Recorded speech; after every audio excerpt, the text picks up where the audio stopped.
lekin men sochlaridan boshlamayman, chunki boshi sovuq qotib qolmasligi uchun yuzlarini, ko'zlarini suv toza paytida artib, yuvib tozalab olgan yaxshi. Yuvintirishda va quritishda bo'g'im joylariga yaxshilab e'tibor beriladi.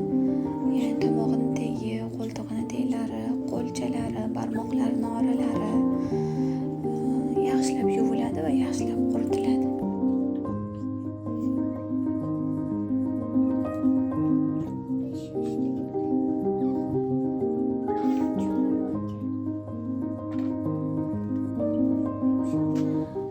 Bolaga shampun va tanasi uchun gellarni haftada bir martagina ishlataman faqat.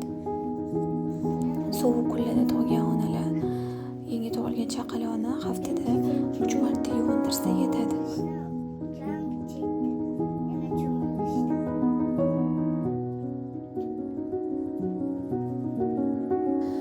Agar bola qo'llarini qattiq siqib olmayotgan bo'lsa, demak bola qo'rqmayotgan bo'ladi. Birinchi farzandida va birinchi marta yuvintirishda onani o'zida ham hayajon bo'lishi tabiiy. Har qanaqa vaziyatda onaning holatini bolaga ta'siri bor.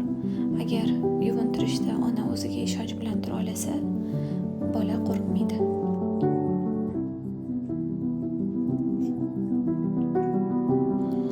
Yuvintirish vaqtida agar bola yig'lashni boshlasa, nimadandir o'zini noqulay his qilayotgan bo'ladi.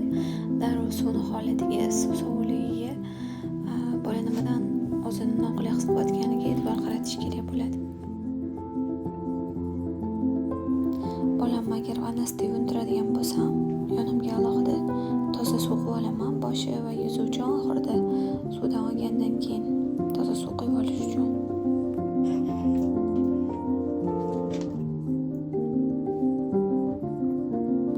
Yangi tug'ilgan chaqaloq hali bo'ynini yaxshi usholmaydi. Yuvintirayotganda ham, orqasini o'girganda ham o'zi boshini, bo'ynini ushlab turishga yordamlashish kerak bo'ladi bolaga.